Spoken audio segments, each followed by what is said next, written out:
Hello दोस्तों, नमस्कार। Uttarakhand knowledge based मैं भवान बिस्ट आपका स्वागत करता हूँ। देखिए मित्रों, इस ज़िंदगी में जो भी मिले खिलाड़ी ही निकले। कोई दिल से खेल गया तो कोई ज़िंदगी से खेल गया।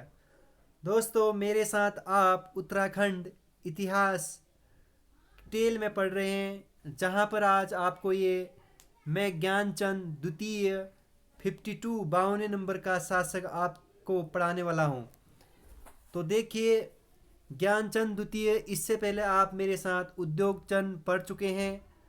अगर आपने इससे पहले वाली वीडियो न देखी हो तो ज़रूर उस वीडियो को देखिए जा कर के प्लेलिस्ट में।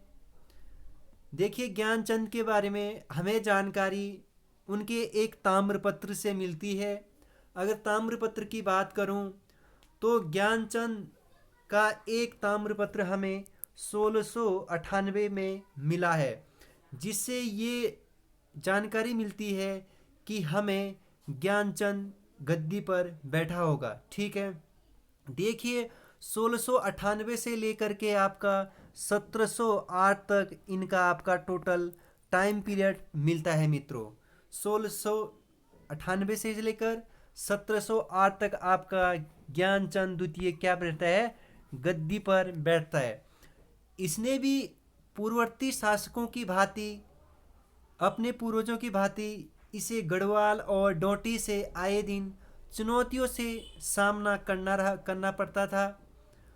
तो इनके समय में निम्न आक्रमण हुए, जिसे हम डिटेल में अभी आगे भी देखेंगे, लेकिन उसका एक कुछ संक्षिप्त अवलोकन यहाँ पर आप देखेंगे। 1699 में बधानगढ़ लूटा और विजित भी किया इसने। 1703 में इसने श्रीनगर में आक्रमण किया। 1704 में इसने डोंटी पर आक्रमण किया। 1704 पर इसने चांदपुरगढ़ में।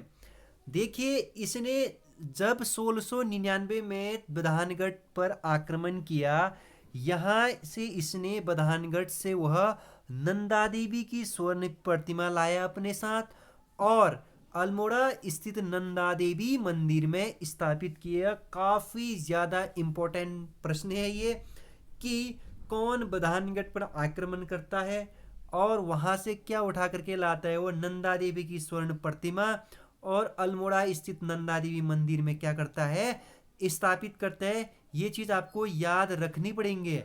ठीक है, और इसके ही अगले वर्ष इसने 1700 में रामगंगा घाटी पर भी इसने क्या किया, आक्रमण किया और वहाँ भी इसने क्या किया, काफ़ी लूट माट करते हुए आया।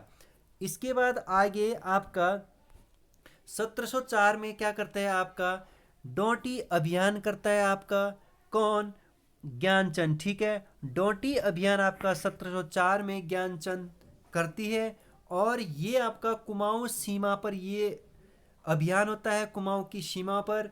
और जब ये कुमाऊं की सीमा पर अभियान में होता है तो उस टाइम पीरियड पर ठीक आपका कुमाऊं क्षेत्र में क्या फैला रहता है, मलेरिया फैला रहता है। ठीक है, तो मलेरिया ग्रस्त क्षेत्र में इसे डोंटी से लड़ाई करनी पड़ी। लेकिन डोंटी का जो शासक था, उसने, वह शासक मात्र ज्ञानचंद का नाम सुनते ही वो भाग खड़ा हो गया था। लेकिन फिर भी युद्ध हुई, पीछे पीछे पीछा करते हुए गया ज्ञानचंद की सेना। लेकिन काफ़ी मलेरिया ग्रस्त से इन ज्ञानचंद के सेनाओं को क्या हुआ, मलेरिया से काफ़ी दुष्परिणाम इसका ज्ञानचंद को भुगतना पड़ा और काफ़ी सेनाएं इसके मलेरिया ग्रस्त से क्या हो गए, शिकार हो गए।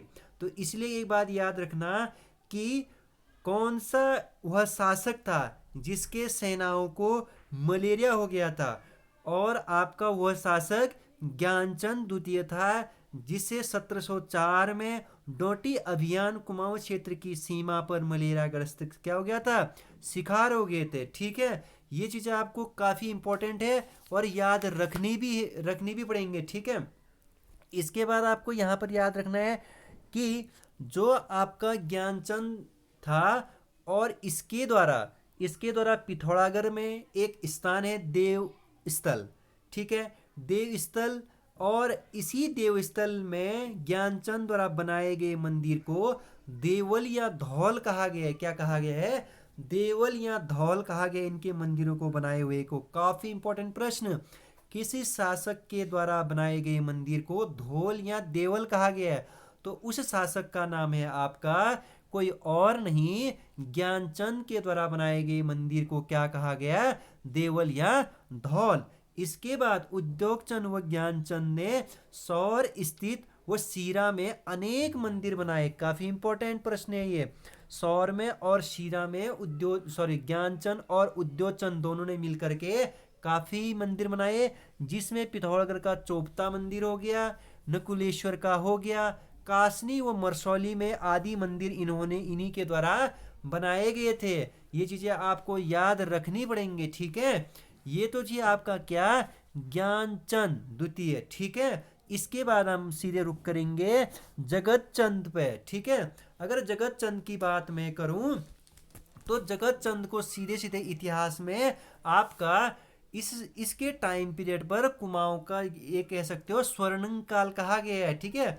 जगत चंद्र का काल चंदों के इतिहास में एक उत्कृष्ट का काल रहा है। क्या रहा है, उत्कृष्ट का काल। आप कह सकते हो स्वर्णिम काल कह सकते हो आप, सर्वाधिक उत्कृष्ट का काल भी कहा जाता है जगत चंद, जो आपका 53वें नंबर का शासक था। और इसके टाइम पीरियड पर आपको राज्य की जनता के मध्य सर्वाधिक यश प्राप्त करने वाला यह चंद शासक था। वह कौन सा चंद शासक था जिसने राज्य की जनताओं से सबसे ज्यादा प्रेम प्राप्त किया था, तो उस शासक का नाम है आपका जगत चंद, जिसने राज्य की जनताओं से सबसे ज्यादा क्या प्राप्त किया था, प्रेम प्राप्त किया था, ठीक है। इसने भी उपर्युक्त जैसे आपका इससे पहले वाले शासक थे उन्हीं की भांति इसने भी कुमाऊं और गढ़वाल और डोटी से क्या लिया, निरंतर युद्ध जारी किया इसने, ठीक है। अब मैंने कहा ना थोड़ी देर पहले आपको कि कुमाऊं चंद के काल में, जगत चंद के काल में कुमाऊं का स्वर्णिम काल इसे कहा जाता है, ठीक है। अगर इसके बाद में बात करूं, इसी टाइम पीरियड पर आपका गढ़वाल नरेश फतेहपति शाह था। कौन था, फतेहपति शाह था। अब देखिए काफी इंपॉर्टेंट होने वाला है यहां से। अब देखिए गढ़वाल नरेश फतेहपति शाह को इसने क्या कर लिया, पराजित किया। और जहां फतेहपति शाह शासन कर रहा था, आपका श्रीनगर में कर रहा था, तो उसकी राजधानी श्रीनगर को भी क्या किया इसने, विजित किया और काफी लूटपाट किया। और वहां से जब वो लूटपाट करते हुए अपने क्षेत्र को आ रहा था, तो श्रीनगर इसने क्या कर दिया, एक ब्राह्मण को दे दिया। क्या कर दिया, एक ब्राह्मण को दे दिया। और वहां उसने क्या कर लिया, उस श्रीनगर को अपने अधिकार में रख लिया, ठीक है।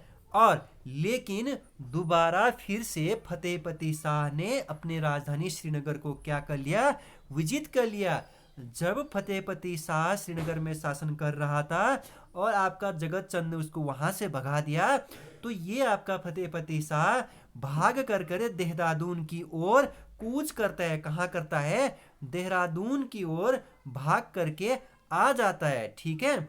अब देखिए जगत चंद वहां से जब इधर की ओर आ रहा था, किधर की ओर, कुमाऊं की ओर आ रहा था, श्रीनगर से गढ़वाल से कुमाऊं की ओर कुमाऊं के अपने क्षेत्र में आ रहा था, तो इसने क्या किया, कत्यूर घाटी में भी इसने क्या कर दिया, उपद्रव मचा दिया। मतलब वहां भी लूटमाट किया।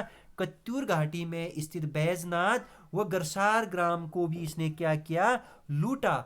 और उसको क्या कर दिया वहां से, मतलब जो भी सोना चांदी हीरा मोती जो था उसको सब क्या कर लिया, ला लिया अपने साथ। लेकिन इसने क्या कर दिया, जितने भी जीता था इसने, जितने भी ग्राम जीते थे कत्यूरी घाटी में, उसने इसको सब किसको दान दे दिया, बद्रीनाथ मंदिर को। आज भी आप कह सकते हो उन दिनों इसने जो भी आय प्राप्त होता था वहां से गरसार ग्राम और बैजनाथ से, उससे सारा का सारा क्या चलने लग गया, आप कह सकते हो बद्रीनाथ सत्र चलने के लिए इसने क्या कर दिया, वो सारे के सारे जितने भी लूटे थे उस ग्राम में उसने दान कर दिया। आप इतना याद रखना कि वह कौन सा शासक था जिसने बैजनाथ और गरसार ग्राम को जीतने के बाद बद्रीनाथ मंदिर के सत्र चलने लगा आय, उस राजस्व से, उस आय से, तो आपका जगत चंद, ठीक है। इसके बाद आपका जगत चंद क्या था, जगत चंद ने 1000 गायों को दान में दिया था। काफी इंपॉर्टेंट प्रश्न है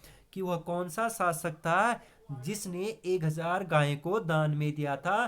तो वह शासक था आपका जगतचंद। ठीक है, इसके बाद आपको याद रखना है एक काफी इंपॉर्टेंट कि यह किस शासक, वह कौन सा शासक था या वह कौन सा मुगल साम्राज्य, कौन सा मुगल शासक था जिसके अधीन आपका जगतचंद था।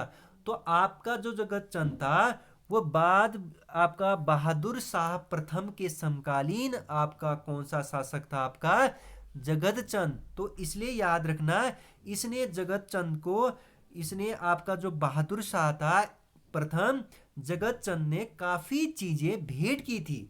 ठीक है, ये चीजें इंपॉर्टेंट रखना। अब मैं जो चीज बता रहा हूं, जगतचंद ने बहादुर शाह, तो बहादुर शाह के समकालीन तो था ही, ठीक, लेकिन ये आपका जगतचंद भेंट करने के लिए दिल्ली चले जाता है बहादुर शाह प्रथम के दरबार में।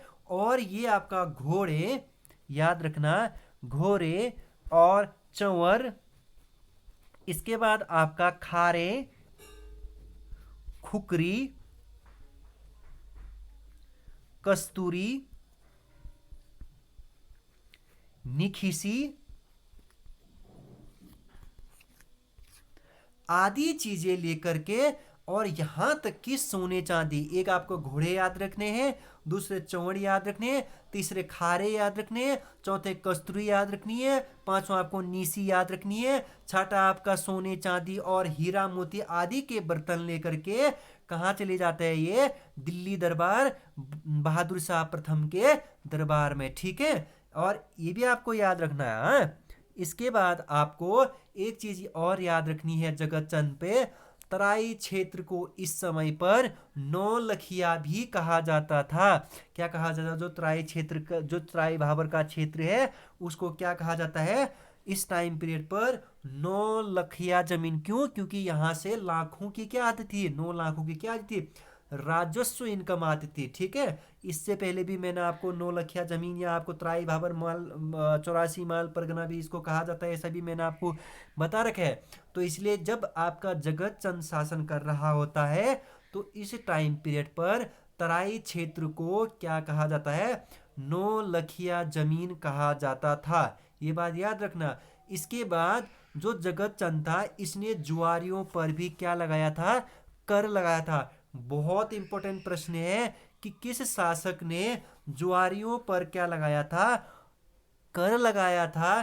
तो वह शासक कोई और नहीं, जगतचंद। बहुत इंपॉर्टेंट प्रश्न है, यूके ट्रिपल एससी ने इस प्रश्न को पूछा है कि किस व्यक्ति ने जुआरियों पर कर लगाया था, वो आपका जगतचंद था। ठीक है, इसके बाद आपको एक चीज याद रखना है, जगतचंद की मृत्यु जिससे होती है, जगतचंद की मृत्यु आपका चेचक रोग के कारण हो जाती है जगतचंद। ठीक है, और आपको ये चीज याद रखने हैं कि किस शासक की मृत्यु चेचक के रोग के कारण होती है, तो वह शासक कोई और नहीं, तो जगतचंद वह शासक होता है जिसकी मृत्यु चेचक के कारण हो जाती है। ठीक है, आपको आज काफी इंपॉर्टेंट प्रश्न मिले होंगे दोनों शासकों में, एक आपका ज्ञानचंद द्वितीय में, एक आपका जगतचंद में। ठीक है, तो आप इसको क्या करेंगे, अच्छी तरीके से पहले तो आप 3-4 बार वीडियो को जरूर सुनेंगे। ठीक है, इसके बाद आप ज्ञानचंद द्वितीय के बारे में और जगतचंद के बारे में अच्छे से नोट्स बनाएंगे। साथ ही साथ आप क्या करेंगे, टेलीग्राम को सब्सक्राइब और शेयर और लाइक और कमेंट तो करेंगे ही करेंगे। ठीक है, साथ में बेल आइकन को भी जरूर दबाएंगे, और हमें फेसबुक, इंस्टाग्राम और टेलीग्राम पर भी क्या करेंगे, फॉलो करेंगे। ठीक है, वहां पर मैं क्या कर देता हूँ, नोट्स को अपलोड करा देता हूँ।